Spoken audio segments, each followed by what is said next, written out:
नमस्कार, BL न्यूजमध्ये आपले स्वागत। बीडमधील खळबळजनक घटना, भाजपा पदाधिकाऱ्याकडून राष्ट्रध्वजाचा अवमान। बीड शहर अध्यक्ष अशोक लोढांनी केला तिरंग्याचा अवमान। अर्थातच बीड जिल्हा कोणत्या ना कोणत्या कारणासाठी नेहमी चर्चेत असतो।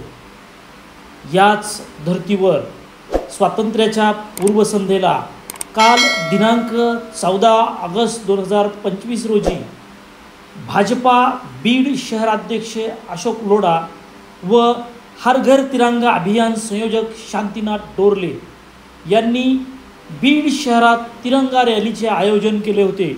या रॅलीत बीड शहरातील नागरिक तसेच शालेय विद्यार्थी मोठ्या संख्येने व उत्साहाने सहभागी झाले होते।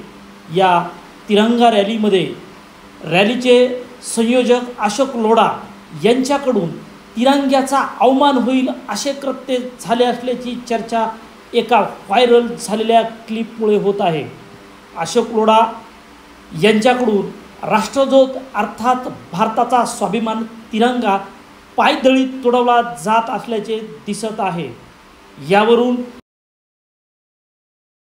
लोकांमध्ये चर्चेला उधाण आलेले आहे। अर्थातच भाजप मोदी सरकारने हर घर तिरंगा म्हणजे राष्ट्रध्वजाचं अवमूल्यनच होय अशा प्रकारची चर्चा होताना दिसून येत आहे।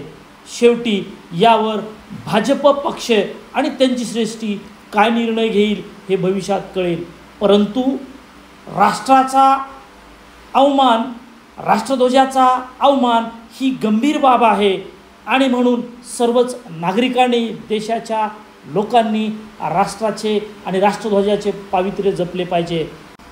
जय हिंद, जय भारत।